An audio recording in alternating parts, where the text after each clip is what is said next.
Hello students, welcome back to our channel Deeplogy. So today we are going to discuss chapter 2 of English CBSE class 12. So what is the name of chapter 2? Lost Spring. From the title only we can see something that is something has been lost here, right? So this chapter is taken from the book called Stories of Stolen Childhood. From here only we can imagine something that someone is trying to steal the childhood days of some children from their hands. So let's see what is going to happen. So first we will see about the author. So author name is Anis Jung. Author name is Anis Jung. Okay.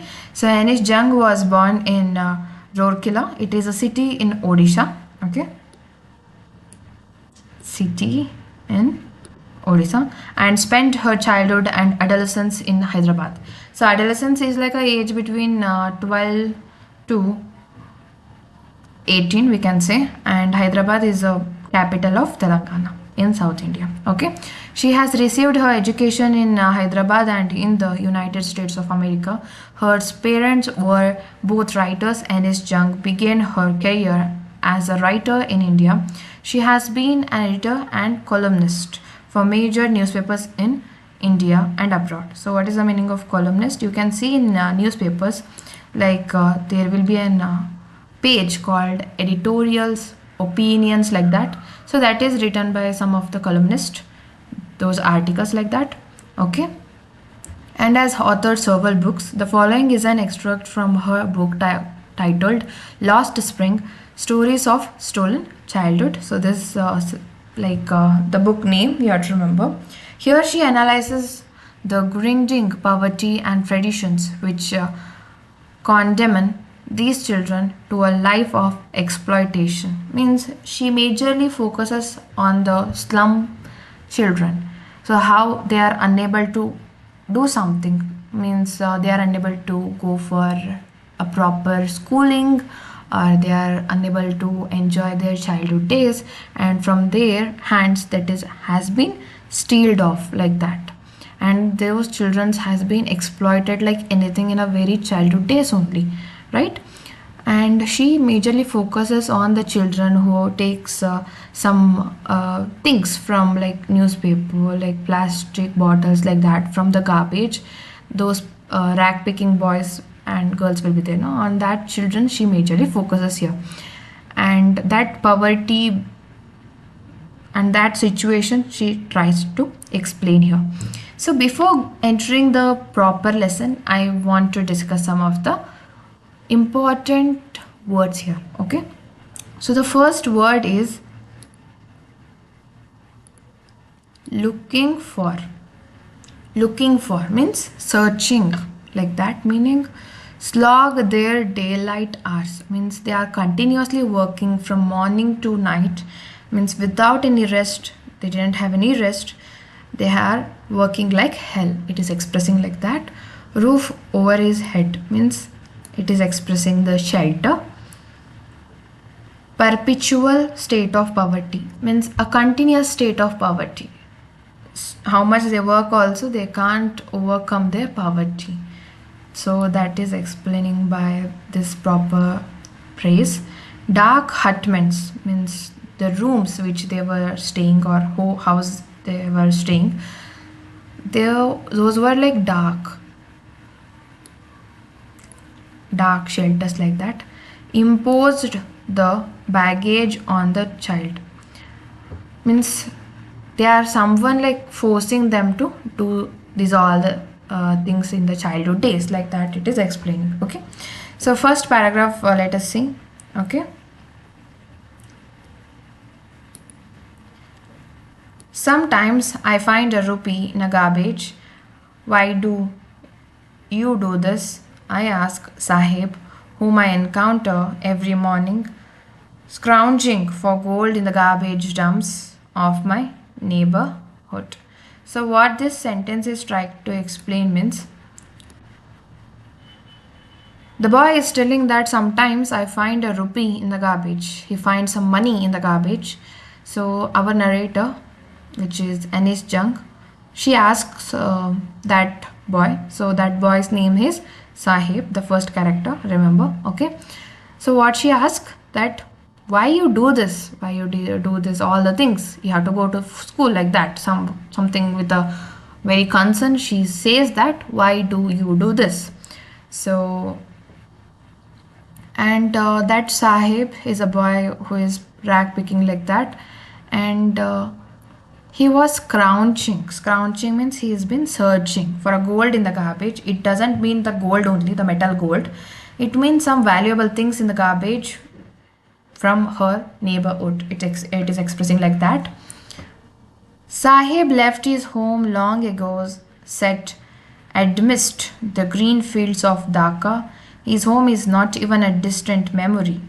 So, what he is telling means, it has been so many days that he left his home, and it has been so far, and he did not remember about anything about his house or his city like that, because they have mentioned one of the city here, that is Dhaka.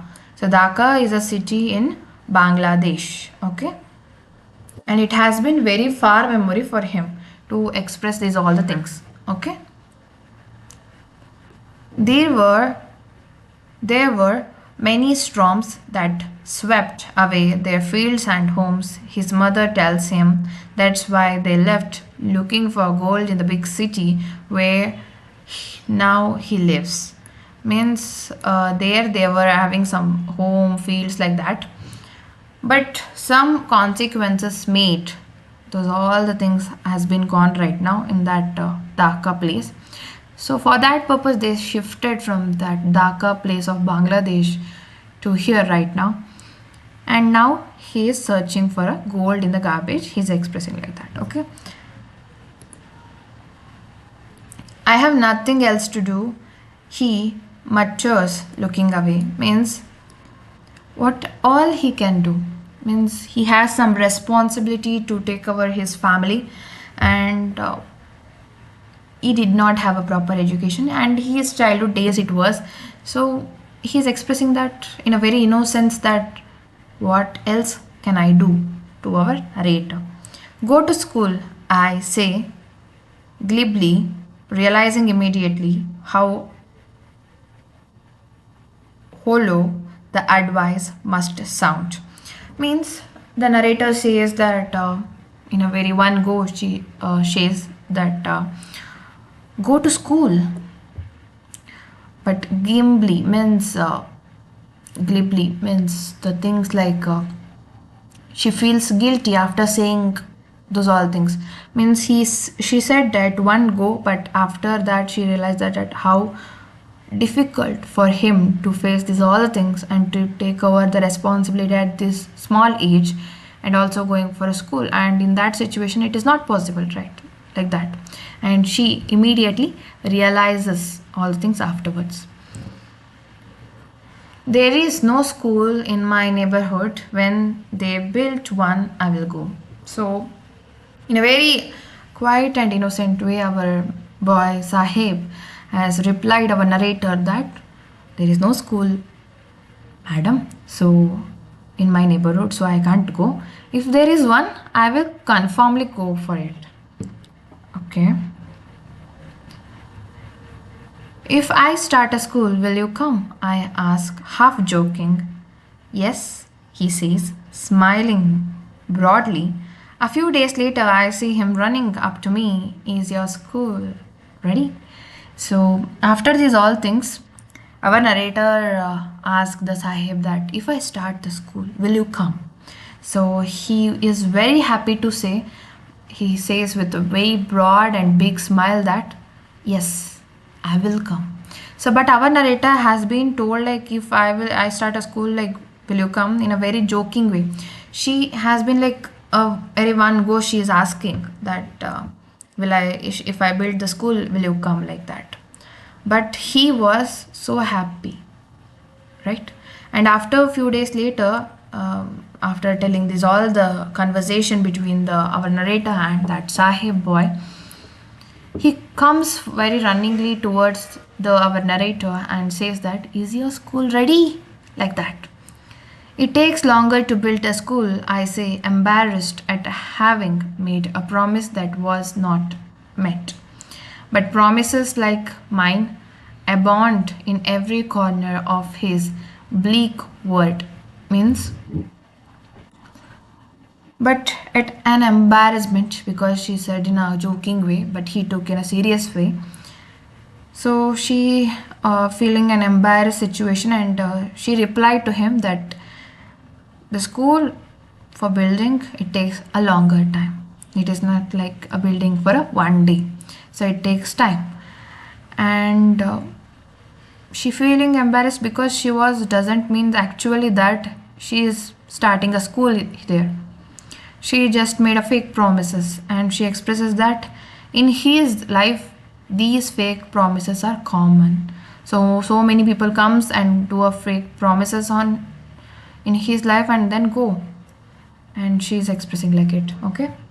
After months of knowing him, I asked him his name. So he replied, Sahib e Alam. He announces he does not know what it means. If he knew its meaning, Lord of Universe, he would have a hard time believing it. Means she was seeing that boy for a long while, and one day she asks his name, that is Sahib e Alam. So after listening to his name, the narrator feels so bad that because he don't know the meaning of his name, and he is picking the valuable things from the garbage. So what actually meaning? The meaning was Lord of Universe, but it is feels like very hard to believe that this is the actual thing, actual information given by my name, but I didn't have it like that. It feels very hard time for believing it as a that this is my name, but I am like this. Okay.